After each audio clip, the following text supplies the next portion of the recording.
Welcome, everybody, to episode 9 of the Ringside Rewind podcast with Matt and Andre. I am your co host, Andre, alongside with my co host, Matt. And Matt, go ahead and say hello to the wonderful people of our podcast. What's up, guys? Welcome back to the Ringside Rewind. Wow, Andre, we are definitely on the road to WrestleMania now. And thank God for the new day. I'm playing.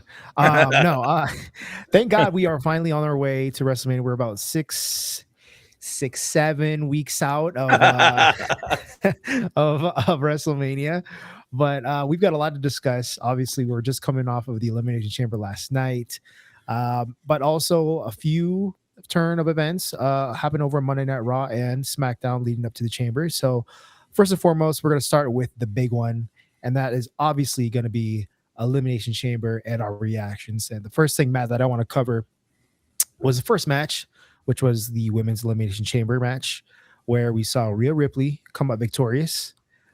And now she's going to be facing Jade Cargill at WrestleMania 42 in Las Vegas. And Matt, I am excited for this match. I know for you, you got your own opinion about it, and we'll get to that here in a second. But Rhea versus Jade, this has been a matchup that a lot of people have been talking about since Jade Cargill made her debut on WWE a couple years ago. And I'm going to just say this right now. I think Rhea Ripley's coming out on top for that match. Jade Cargill's WWE title reign, for lack of better words, has been kind of lackluster. She's has it only just been one title defense since she won the title? I know it's been under 4. Correct me if I'm wrong, but yes, it's definitely under 4. There might have been another one there. I can't quite remember, but I know for a fact she did have one that was against Jordan Grace on a SmackDown episode. But Rhea Ripley, Jade Cargill, two big powerhouse characters, two big powerhouse wrestlers. And I'm going to just say this right now. That poster is going to look really good come whether it's Saturday or Sunday, with both of them plastered on the stadium in Vegas. And I'm looking forward to this matchup. I think it's going to be a good one. Like I said, I think Rhea's going to come out on top. Matt, let me just swing it over to you real quick. What are your thoughts of Jade Cargill, Rhea Ripley? And what do you think of the match overall with the Women's Elimination Chamber? Well, first and foremost, Andre, I thought the match was great. I mean, those women put on a hell of a show. I was really impressed with all their performances. I actually thought that the outcome was kind of predictable, that we were going to go with Rhea. I think everybody kind of saw that after she lost the titles that previous night on SmackDown to Nia Jax and Lash Legend. But where do we go with Io? You know, it leaves us hanging like, what has happened with Io Sky? You know, is there something there? We'll probably find out later on. But I think Jade and Rhea is going to be a phenomenal match for WrestleMania. I think that could open up the show on either night 1 or night 2. And that's what I've been talking about the previous weeks. You know, the women's title usually opens the show, or it's usually the mid card of the show. But I think those two women are going to put on a great match. And I was really impressed with the Women's Chamber. Yeah, I enjoyed the Elimination Chamber for the women's. They had, honestly, like I said, I think, and piggybacking off of what you had just actually said with the tag titles, once they lost those titles to Nia and Lash, who are now called the Irresistible Forces, I kind of knew that, all right, I think we're going to see Rhea win that Elimination Chamber match. I think the reason why I believe she's going to come out on top against Jade is, well, one, Rhea Ripley is undoubtedly the number one wrestler on the female division. As your figure in the background, Stone Cold just fell. But no, I think it's going to be a great matchup. I think with her, as popular as she is, she gets a huge pop every single time you hear "This Is My Brutality," the very beginning of her theme song. And I think she will come out on top. She is way too over to not be champion. Yeah. And you know, you put on that WWE women's belt on her. I mean, you're going to just attract even more viewers. I mean, here's the thing. She's already attracted. Anytime she's showcased in a match, it's a big event. you know. So anytime you see her wrestle, whether that's in a tag match or in a singles match, people are going to be watching that match. And she's going to get that pop every single time, whether she's at the beginning of the show, the middle of the show, or at the end of the show. So you put that title on her. And here's the thing, let's be real. Her as champion really puts a lot of good matchups that we could possibly see down the road. The women's division has since last time she was world champion has changed a lot. A lot of new additions, a lot of new rivalries that I think could spur off of her being champion. So therefore, I think this is going to be a good thing for the business. And if you think about it, Andre, it's been a while since Rhea Ripley has been a women's champion.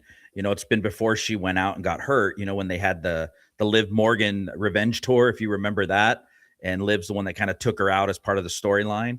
So we haven't seen Rhea with the belt for quite some time. I'm actually looking forward to see what's going to happen. And then we got Liv Morgan and Stephanie Valkyr. Liv finally made her decision on Monday night to challenge Stephanie Valkyr. So the women's division is heating up, but we still have a lot to see with the women. We still got Charlotte, Alexa, Io, the new Irresistible Forces. We still got a lot there. Kalani James had a good appearance in the chamber. Raquel Rodriguez had a phenomenal appearance in the chamber. So there's still the women's division on Raw and SmackDown is heating up. And I look forward to seeing where that's going to go. But as to what you're saying about Rhea Ripley, I agree with you. I think she's going to beat Jade Cargill at WrestleMania. And I think it's going to be something to see. Those women's matches are going to be good for the ticket. I agree. I love watching the women wrestle. They're phenomenal. They're very athletic. The game has changed ever since, a few years ago when they've, well, not even a few years ago, the Four Horsemen, let's talk about them for a second. Charlotte Flair, Becky Lynch, Bayley, those black and gold NXT wrestlers coming up and really evolving the women's wrestling game, they've come a long way. And for them to be taken seriously now and for them to be showcased the way they have been, it's honestly phenomenal to see. So I'm really looking forward to that match. Next up that we had on the card was Becky Lynch versus AJ Lee. And I was almost certain that Becky Lynch was going to retain. I'm not going to lie to you. Okay. I don't think a lot of people expected to have AJ win her first singles match in 11 years. And that also being a title match. So I think this is going to be interesting. I'm very intrigued to see who she's going to challenge next, whether or not Becky probably tries to get her rematch. I wouldn't be surprised if we saw Becky Lynch versus AJ Lee at WrestleMania. Do I want to see that? No.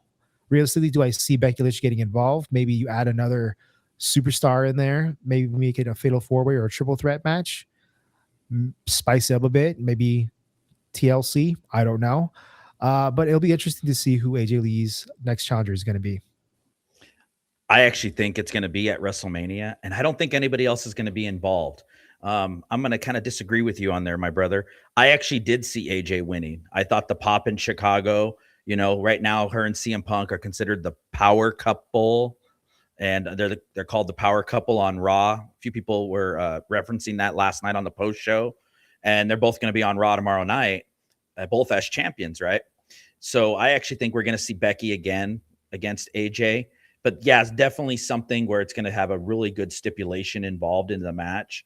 Maybe something where, no holds bar or something like that. But they've actually put on a good fight too. And I love the shenanigans in the match. I loved how Jessica Carr, who has the storyline with Becky Lynch, Becky's always posting on X about Jessica Carr, how unfair it is. I love how that was tied in. I love how the turnbuckle was removed. I love how they used the DDT on the chair and then they kicked out, how the ref missed out the tap out.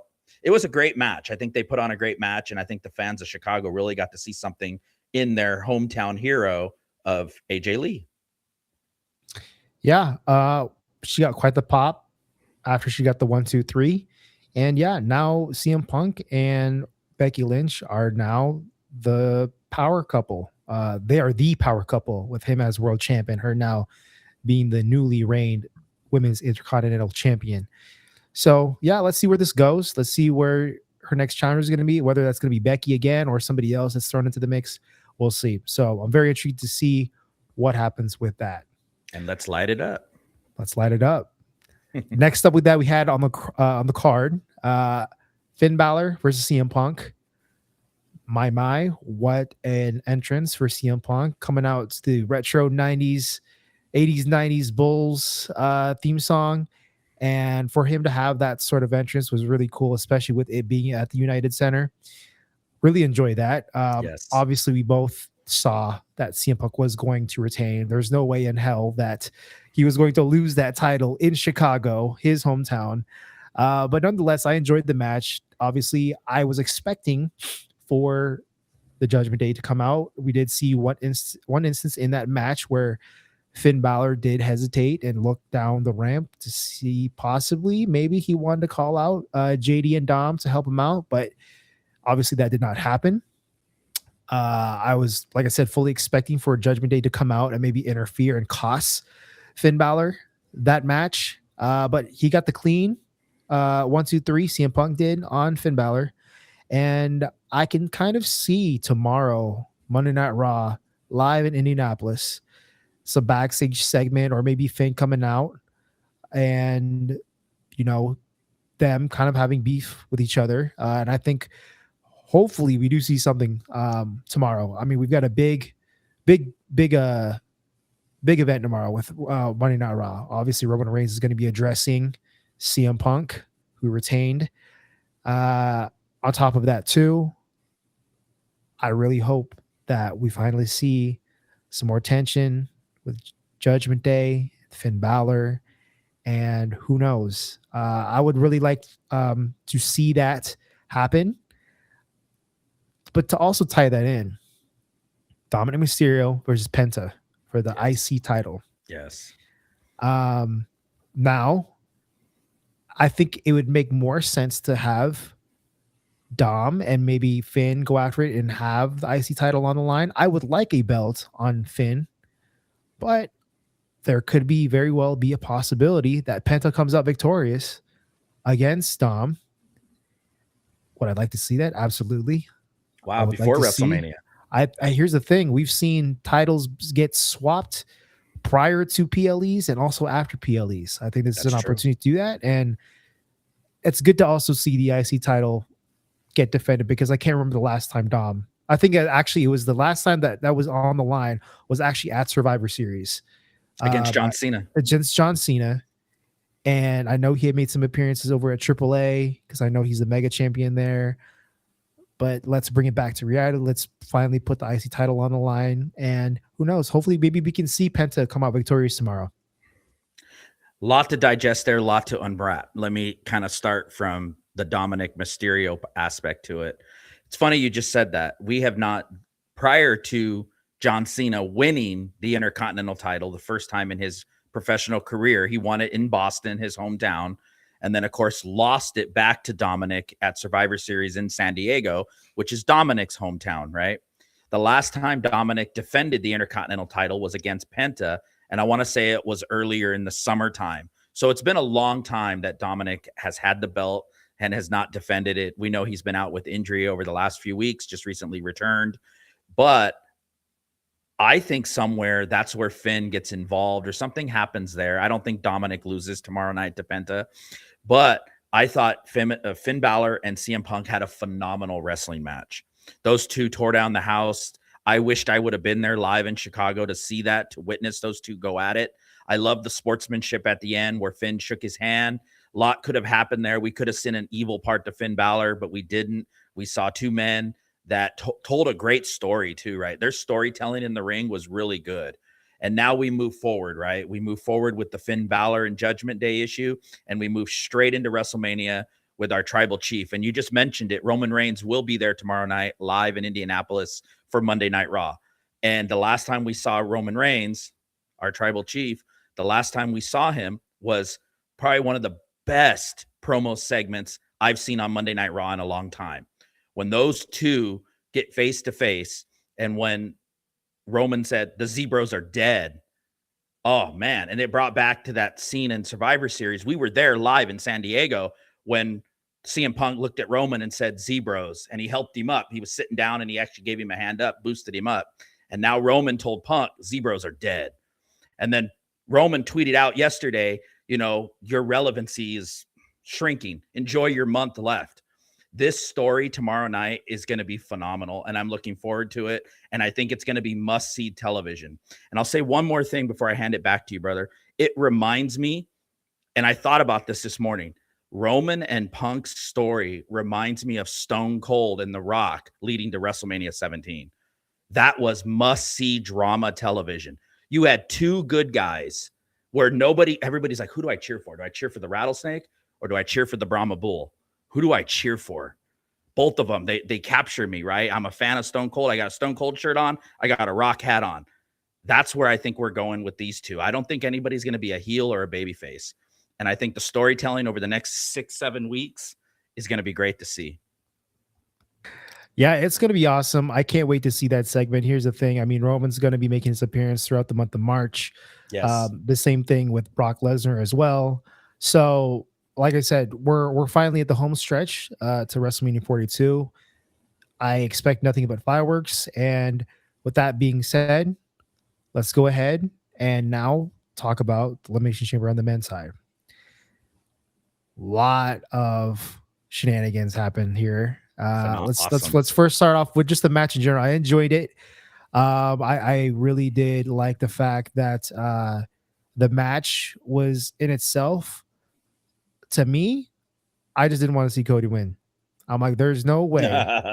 I do not want to see. Nobody wants to see Cody versus Drew again. But let me not get too ahead of myself. We are going to see that next Friday because obviously with the result of the match, the way that it happened, Drew coming into the chamber, interfering, and then on top of that too, we had Cody Rhodes, Crossroads, Drew, and then Randy coming in out of nowhere and RKOing him. I just want to say that we are going to have a phenomenal main event for next Friday because we have Drew McIntyre versus Cody Rhodes. And I'm not going to lie to you, I see Cody Rhodes winning this match. Wow. Okay. Because of the history with Cody and Randy. And so here's the thing, right? A lot of people, when Drew won that title against Cody, a lot of people are like, oh, we're not going to see Cody versus Randy because Cody's not the champion. What a way to swerve us. And in my opinion, pivot in the best way because I was not expecting this. I was fully expecting for Drew to retain till WrestleMania. And I'm already saying it as if Cody already won because I do see it happening. I'm not going to lie to you. Okay. How did we get to Drew versus Randy? This is, I guess, how we do it. And so with that being said, I'm glad that Randy won. He was one of my favorites. Actually, he was the favorite, in my opinion, to win this match. I want him to see and regain a world championship, but I want him to get that 15th world title under his belt as well. And so with that being said, Randy, I'm glad he's finally kind of out of that. He's been in the mid-card section, like a higher tier of the mid-card a lot lately. Now he's finally getting that main event picture. And here's the thing, the man can speak on the mic. We know that for a fact. And yes, I would love to see the Viper, Apex Predator Randy Orton, heel Randy Orton, leading up to WrestleMania. If we do get Cody as champion, I think that there could be a very great piece of storytelling that we can do with both of them facing each other at WrestleMania 42. That's a must-see match for sure, without a doubt. But let me rewind now. And we'll talk about this here in a second. I'll hand it over to you. We also did have the reveal of the masked person who was in the chamber, Mr. Seth Rollins himself. And this past Friday, we obviously had another masked man who was involved, and it ended up being one of Seth Rollins' students at his wrestling school in Davenport, Iowa. And I don't know who this person was that was obviously climbing the chamber. I'm like, first of all, let me just say something. Why are you climbing the chamber?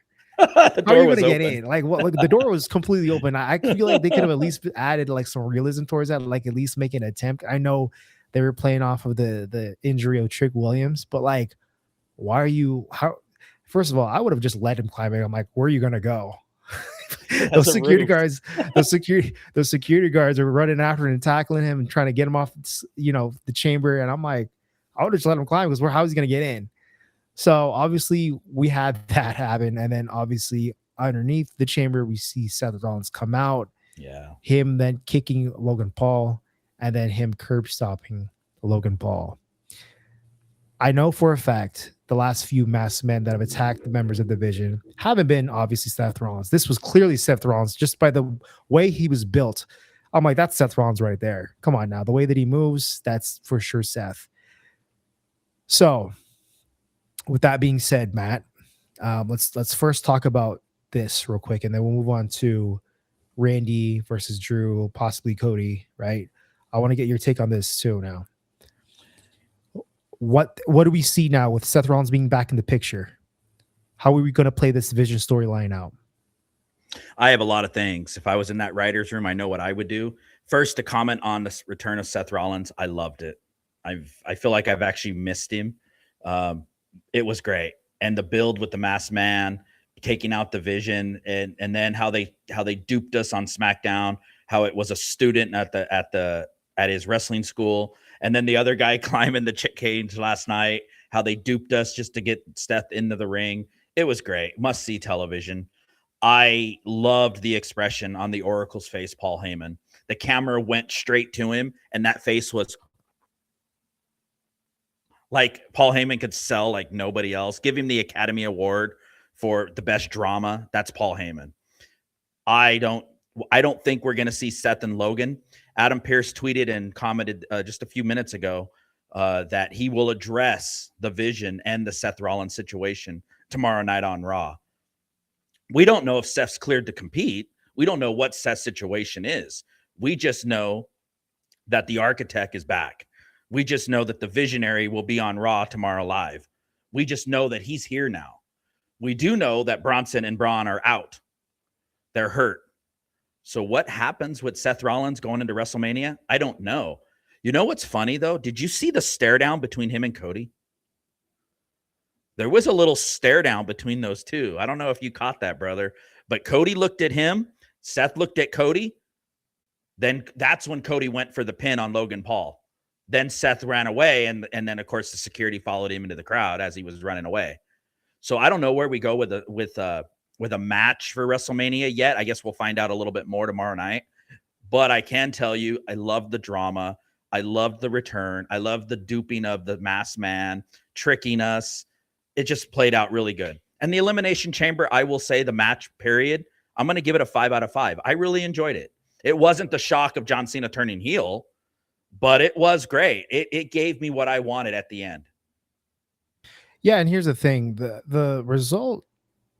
Here's the thing: when we were talking about the lead up to Elimination Chamber, I wanted something good to happen because it's been a bit lackluster and stale leading up to the Chamber. Right? And finally, we got something. We have Seth returning.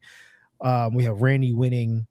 And now we have the addition of the match on Friday with Cody versus Drew, and that potential that we see Cody versus Randy, right?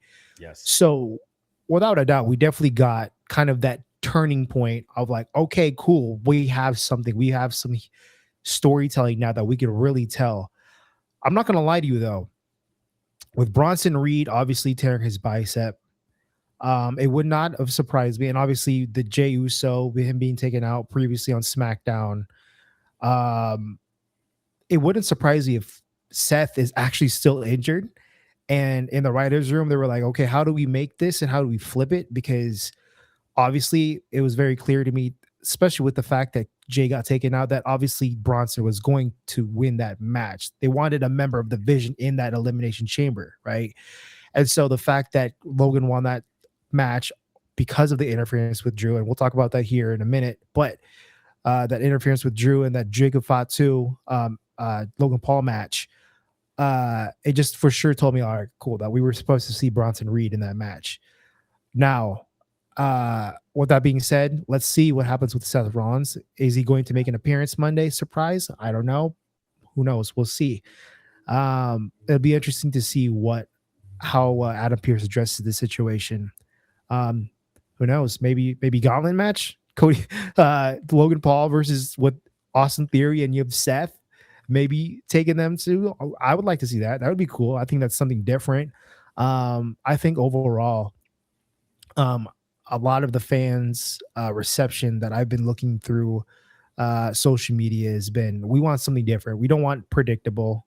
We want something different. Throw some matches that we don't really see often, like a gauntlet match, or no holds barred. Something that's gonna really add some more layers to the match quality that we'll have at WrestleMania 42. So we'll see. You said something earlier that kind of just caught my attention. You're right. Two things. Number one, Seth Rollins' return got a hell of a pop in Chicago. And it got a hell of a pop, I think, people watching at home. I wanted the OMG, the oh my God moment, the oh my God, the JR oh my God moment from the old days. And I got it there. I mean, I didn't think Seth Rollins would be returning there in the chamber. So when he revealed the mask and Paul Heyman's expression, all the drama behind it was great. And I love the fact that little hidden thing with him and Cody staring at each other. Maybe there's something there. I don't know. But that was great, right? Another thing I'm thinking about is Seth Rollins. You just said he probably is still injured. There's something probably with limited capability because it wasn't the greatest stomp. Did you see it? It wasn't one of the Seth Rollins stomp. It was more like Logan Paul had to sell him, kicking him in the back of the head and falling down. So maybe he is still kind of hurt. Maybe he is still kind of with limited capacity. But the fact that Seth Rollins is going to be on Raw and be there through WrestleMania, I think they needed that with the Vision being out. It was a shock for Braun Breaker going out with a hernia, for Bronson Reed tearing his bicep on a qualifying match on Raw. They had to change right away. And I think now with this stuff, bringing Seth back puts a little bit more burn it down fire going to WrestleMania, because we don't know what he's going to do. Nope. And like you said before, every episode of Raw and Smackdown from here on out till WrestleMania is going to be must watch TV. So fans, obviously tune in, watch every minute of it, because I expect nothing but more layers to the storytelling, especially with a specific situation. Obviously, very unfortunate the fact that Braun Breaker and Bronson Reed are now out with injury. Who knows? We'll see with Braun Breaker's situation. For sure, we won't probably be seeing Bronson Reed because of his recent surgery. Saw him post a picture on Instagram with him being out of surgery and whatnot. And so, best of luck in recovery to Bronson Reed. But now let's turn it over real quick now to Cody versus potentially Randy Orton, and obviously Cody versus Drew next week on SmackDown. What were your thoughts of when Nick Aldis came out at the post show, and then announcing that match? Loved it. I loved the fact that they kept it going. I loved how it's all been tied in. This has probably been something that's been planned for a long time. And now that we're talking about Randy Orton, you and I, over the countless weeks here on our show, I have talked how we didn't want Cody Rhodes to win the Elimination Chamber and go on and face Drew in a wrestling match at WrestleMania. I said last week that if we were going to get Drew and Cody, I wanted either a heel Cody or I wanted something different, like a Hell in a Cell match or something we haven't seen. Just 4 weeks ago, on the first SmackDown of the new year in Germany, we had 3 stages of hell. Those two men tore it down. It was great. It was great to bring Jacob Fatu back. He made his return, cost Cody the belt. Now Drew's our champion. And once again, folks out there in wrestling land, I am a Cody fan. I am an American Nightmare fan. Okay, I have been for a while. I want to see Cody and Randy, but I need those two guys. They both can't go in as babyface. So something interesting has to happen on SmackDown, Andre. And if Drew loses the title this Friday on SmackDown Live, that's going to be a shock. But does he lose clean? There's more to the story. Somewhere there's more. How Jey Uso got taken out on SmackDown. Who really beat up Jacob Fatu months ago and knocked his teeth out? Somebody did that. And Drew McIntyre has been telling us, look, guys, I didn't do it. He said on Friday night, I didn't do it to Jay. I didn't attack him. I had nothing to do with attacking Jey Uso. I've told you people, I didn't attack Jacob. Jacob thinks it was me. It was not me. I think Drew McIntyre is telling the truth. And somewhere we're going to find out what happened there. And I think it's going to lead up to QB1, our quarterback, involved in all this. Yeah, you say an interesting thing that obviously I want to pick up on real quick. Cody Rhodes, Drew McIntyre, Three Stages of Hell. Obviously, we saw Jacob Fatu get interfere with that match. It cost Cody the title. And now, here's the thing: come SmackDown, I can definitely see him getting involved in that match, but now costing Drew the title. He wants Drew. So, with that being said, and obviously we saw him get taken out by Drew when Drew came up to the post and took him out with his belt. That's right. So now Jacob Fatu is even more pissed, right? He wants Drew. So with that being said, I cannot wait to see the unveiling of what we have. And here's the thing. I think it's kind of the same situation with CM Punk and Roman Reigns with the whole babyface or heel thing, right? I think you got two very incredible wrestlers that obviously are fan favorites, right? It's going to be very hard, right? Same thing with Cody Randy. Who you're going to pick? Randy's a fan favorite, Cody's a fan favorite. And so you got two marquee matchups with CM Punk, Roman Reigns, and now possibly the idea of Cody and Randy. That's to me, that's can you Cody Randy night one, Yes. CM Punk Roman Reigns night two? Oh, that's chef's kiss. I think that's a lot of what the fans want, and that's because I know for a fact that's what I want. So I'm hoping that Cody wins Friday. I would love to see that matchup because, like I said, there's so many layers to that story. Cody and Ted DiBiase Jr. and Randy Orton in Legacy back in 2008, 2009. Yes. Randy being Cody's mentor, them being good friends. And now you have this matchup with the title on the line. Oh, here's the thing. WWE and a lot of people have been asking, the people of fans of that are fans of WWE have been asking for things that are not so predictable, right? Them throwing in that matchup with Cody versus Drew, I don't think anybody predicted that. And now you have a possible title change prior to Mania. Come on now. I think you're right. And I think you're onto something. I don't think anybody knew that Nick Aldis was going to go on the post show and say that. I think we all thought Randy won.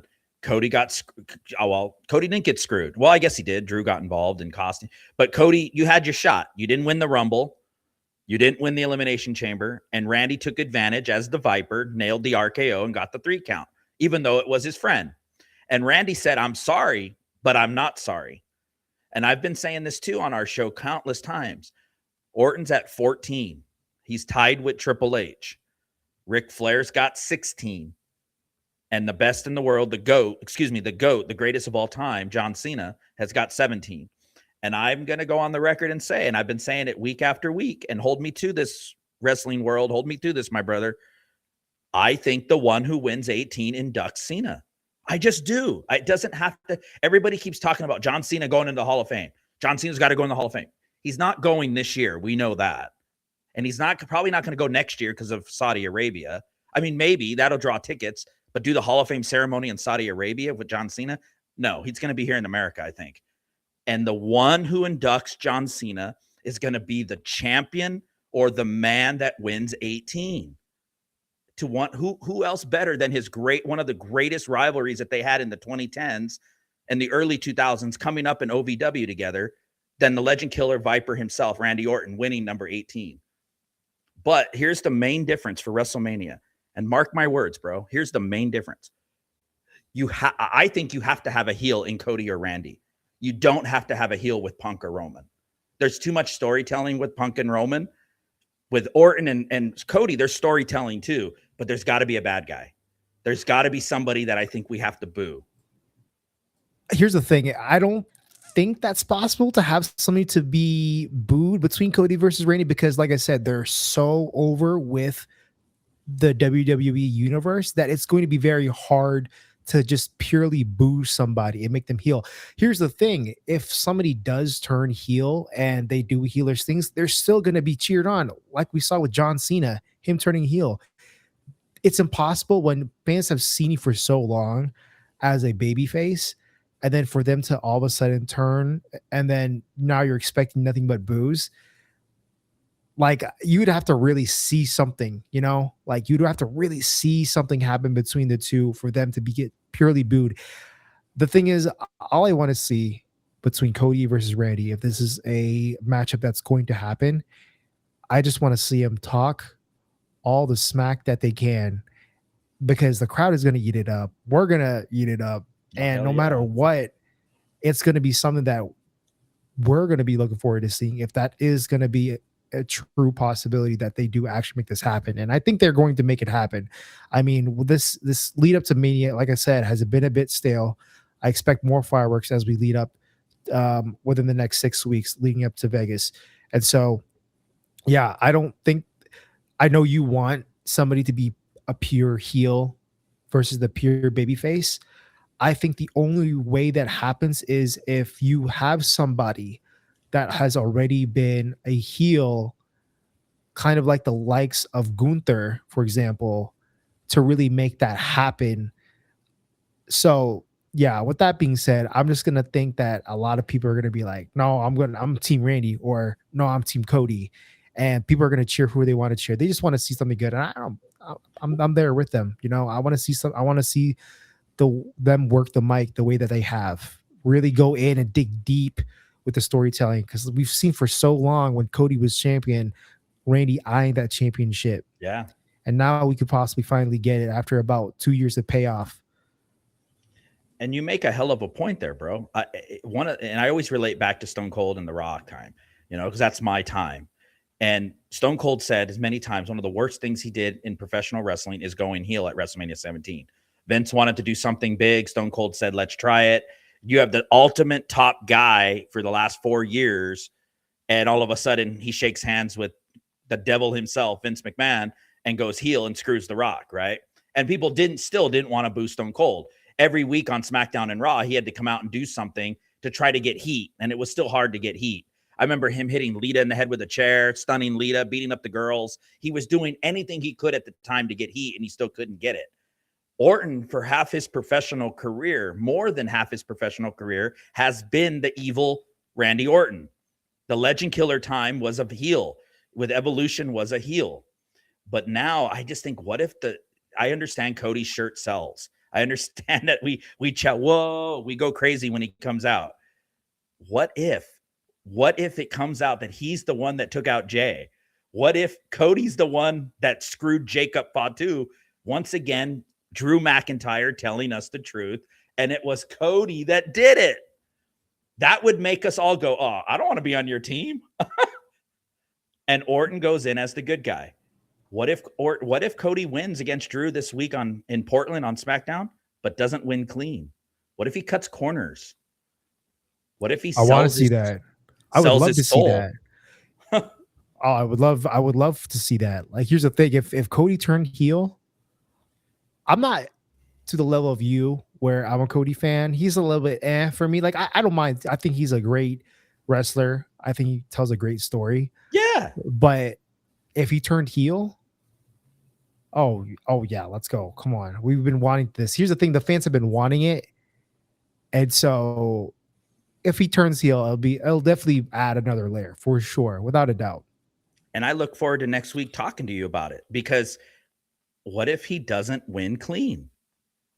What if something happens and it comes out that the mastermind behind Jacob Fatu getting his teeth knocked out was Cody Rhodes? Wow, him and Jey Uso, best friends, right? We're friends. He's the one why Jey Uso went away in an ambulance on Friday night on SmackDown. Took him out of the chamber. What if it was Cody that was behind it? Like I keep saying for week after week, that would just be must-see television. And all of a sudden, Orton goes into WrestleMania as the guy we wanted to see, right? Going after 15, chasing his protege, his little Padawan learner, who's now a bad guy, who turned his back on the fans, who took out Jacob, who took out our Yeet guy because he just wanted to get ahead because he had nowhere else to go. In the words of Jerry the King Lawler, desperate men do desperate things. 100%. So let's see what happens with this storyline. And I'm looking forward to seeing what the next few weeks of Monday Night Raw and Friday Night SmackDown look like. So with that being said, let's go move on to the next final piece of what Elimination Chamber had to offer us, and that was the debut of Danhausen. And I knew that a lot of people have predicted, oh, this could be him in the box. Um, well, first of all, props to them because I would have never expected for him to come out. With Danhausen, I'm not gonna lie to you, I'm pretty unfamiliar with him. I know he was in AEW. I've not actually really seen him wrestle before. I know he's one of those kind of like R-Truth like characters where they're there to, obviously they can wrestle, but they're there to more so purely entertaining. I was looking up some bits that he did when he was over in AEW, and I think it'd be very interesting to see R-Truth and Danhausen interact, and R-Truth maybe coming out to him and saying, "Sting, what are you doing here?" Yeah, that would be cool. That would be funny. But nonetheless, we saw him debut, and Matt, I know you probably picked it up, but he wasn't the most popular guy in the building. A lot of people were just kind of like, what? More so confusion more than anything. Obviously, I don't think the Elimination Chamber was probably the best route to make his debut. I think you could have easily done this on a episode of Raw or SmackDown. Yeah, it was a bit, random. I know some people were hoping for somebody like Jericho to come out of the box or something like that, but I'm not, like I said, I'm not hating, but he was not very popular last night, that's for sure. And a lot of people seem more disappointed than they were happy. Well, if you're not gonna hate, I'm not gonna hate either on Danhausen. I agree with you. I don't know much about him as a professional wrestler. I had to look up some stuff too. Not saying I'd ever heard of the guy. I knew who it was right when he walked in, but you're right. I don't know anything about his professional career. I don't really know much. Is that a vampire? What's his gimmick? I don't know. But I'll tell you right now, the people of Chicago in the United Center, they hated it. They booed the shit out of that man. It was loud. Those boos were loud. I mean, it was not a good reception. And I think somewhere WWE probably knows that this was not, they heard it. And the Triple H has said in the past, a lot of our stuff, we have to listen to the fans. The arena tells us everything, what we want to do in the writer's room. I'll tell you right now, bro, the gobbledygooker back at Survivor Series 1991 was more impressive to me than Danhausen coming out of that coffin. Because if that vampire and those ladies were in that coffin for the last 3.5 weeks, being shipped back and forth around the country, come on. It was not, you're right. The anticipation, do not open until 2/28/26.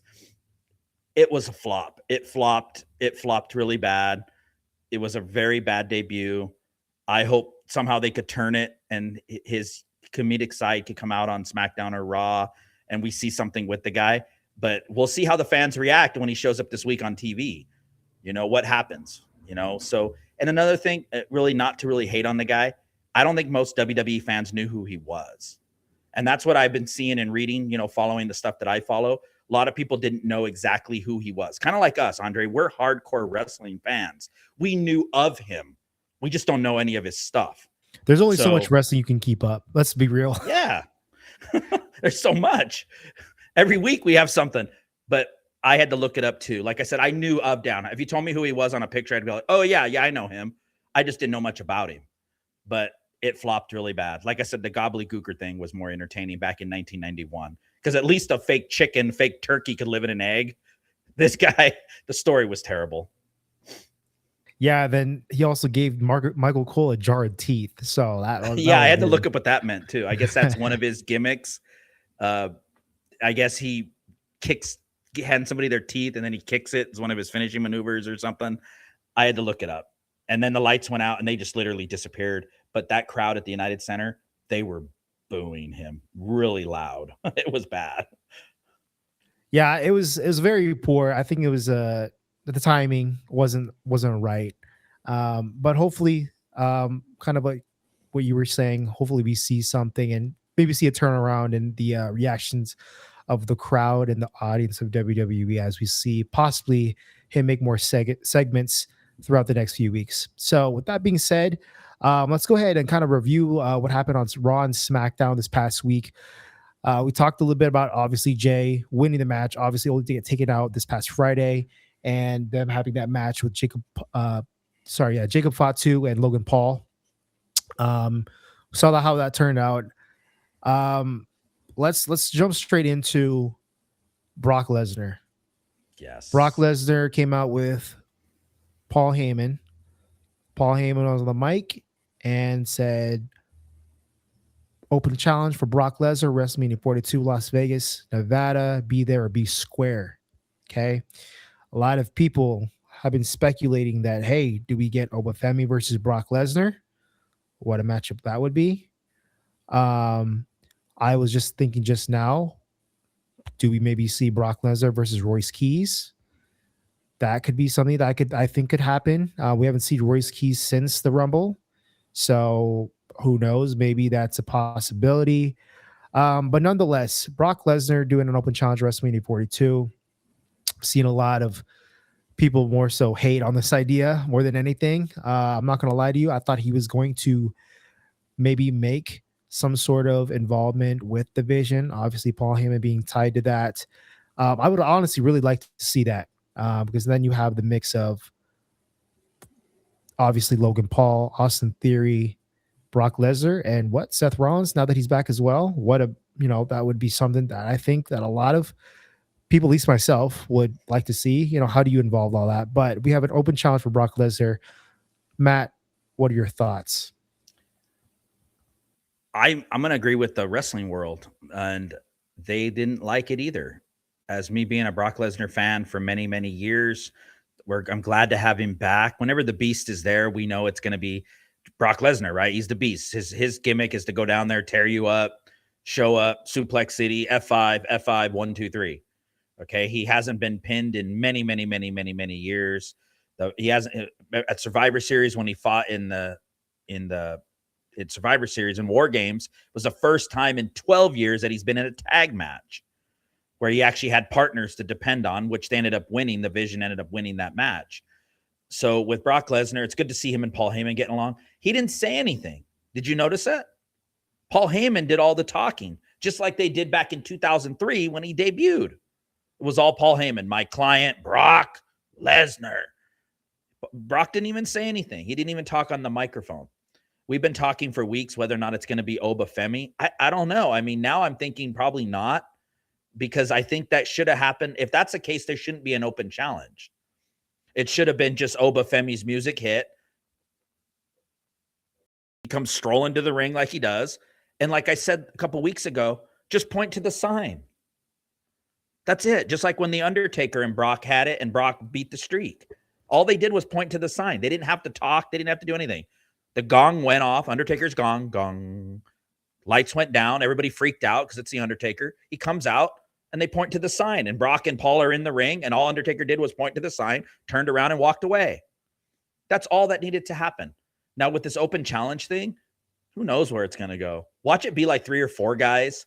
And here's what I think is going to happen without going into a soapbox. I think Brock Lesnar is scheduled to be on Raw 5 out of the 6 Mondays prior to WrestleMania.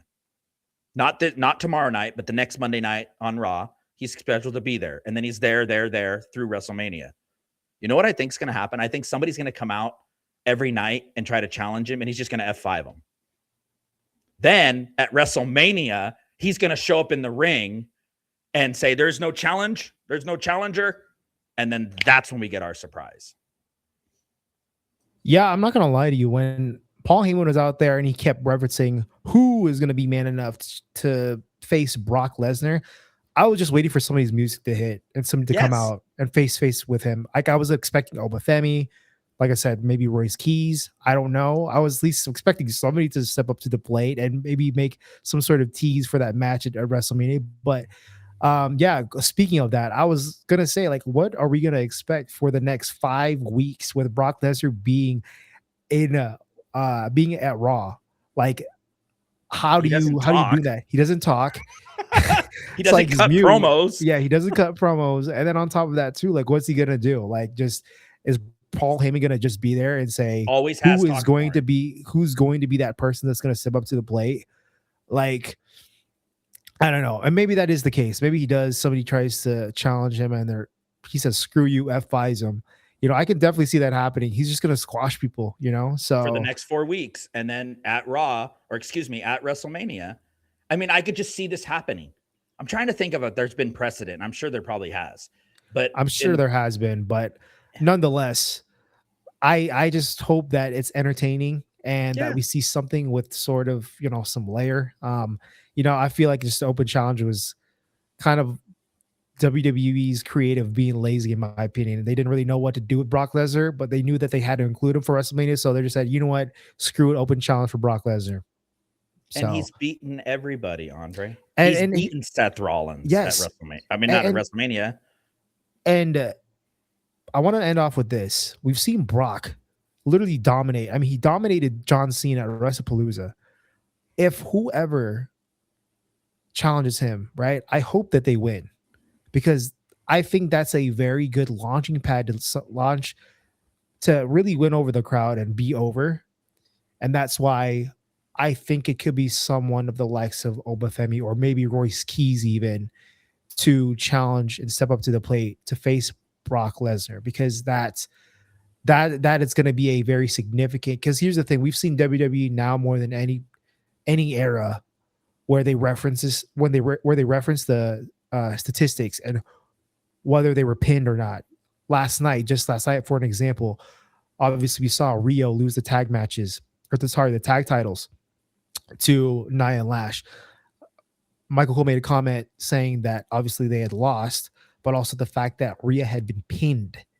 And so therefore, I think that they're using, you know, obviously the way that WWE works now, it's more of an athletic sports standpoint. And so I think they're going to use this as a way to kind of just have that significant statistic that they're going to, you know, showcase every single time they have that little slide that comes up the screen about their most significant accomplishments and whatnot. So I can definitely see that happen. But nonetheless, let's move on to the next.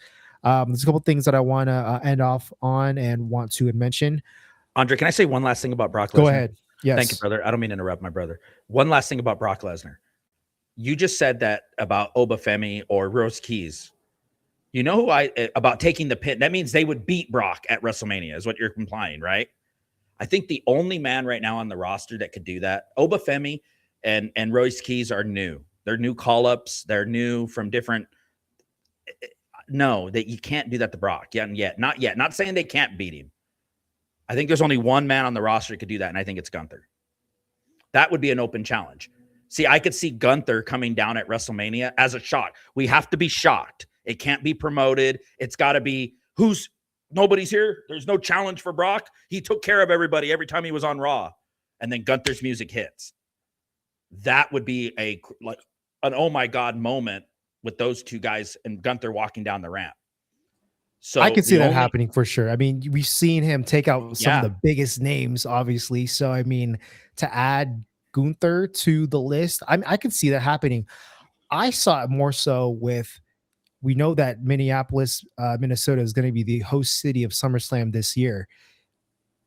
I was hoping maybe that obviously we see Brock Lesnar retire at his hometown, but you do make a great mention with him possibly being that person to answer that open challenge. So with that being said, I can definitely see that happening as well.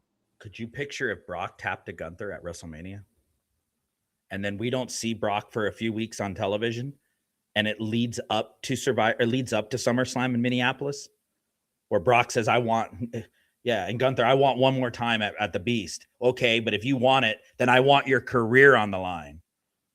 And then we do another career thing at SummerSlam. But could you picture if Brock tapped to Gunther? We've already classified Gunther as the career killer. Brock Lesnar doesn't have to retire at WrestleMania. It ain't gonna. You're right. Maybe that's where it leads the story to get us to Minneapolis. But for WrestleMania, could you picture if he was tapping out? If the Beast tapped to Gunther at WrestleMania? What a win that would be for his arsenal. So let's move on to the next piece real quick.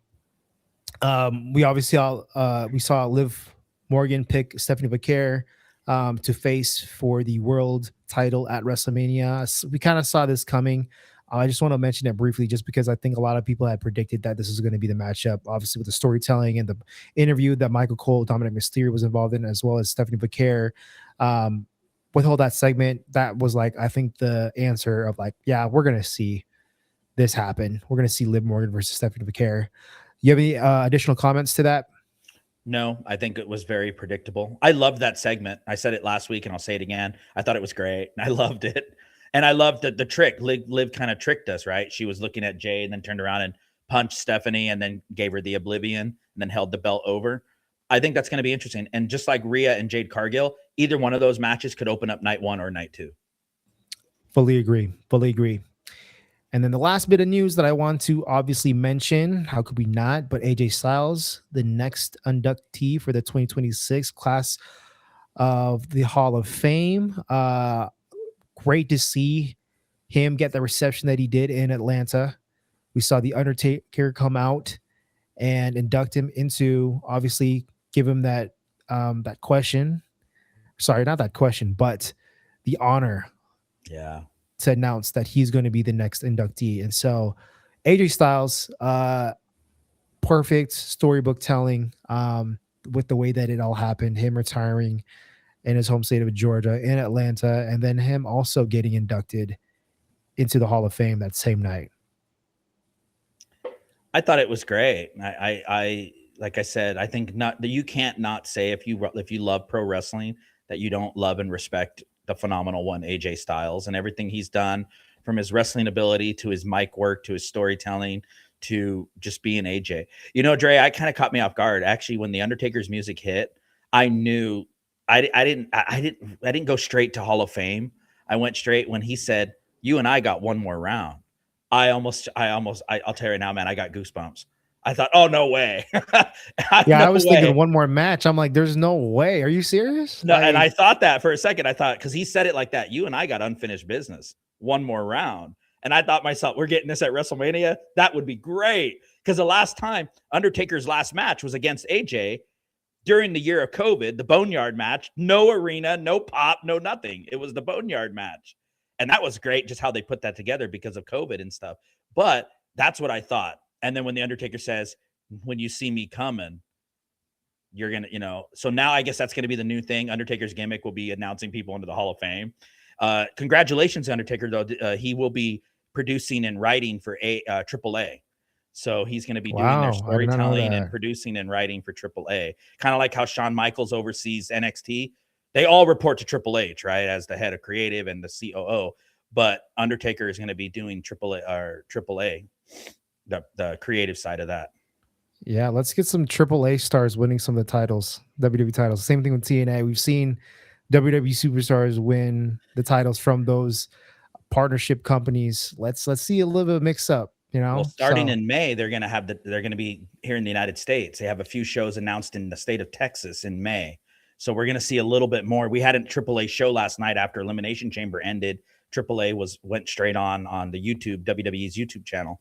But we're going to see a lot more coming to the United States starting in May, with the Undertaker kind of overseeing it.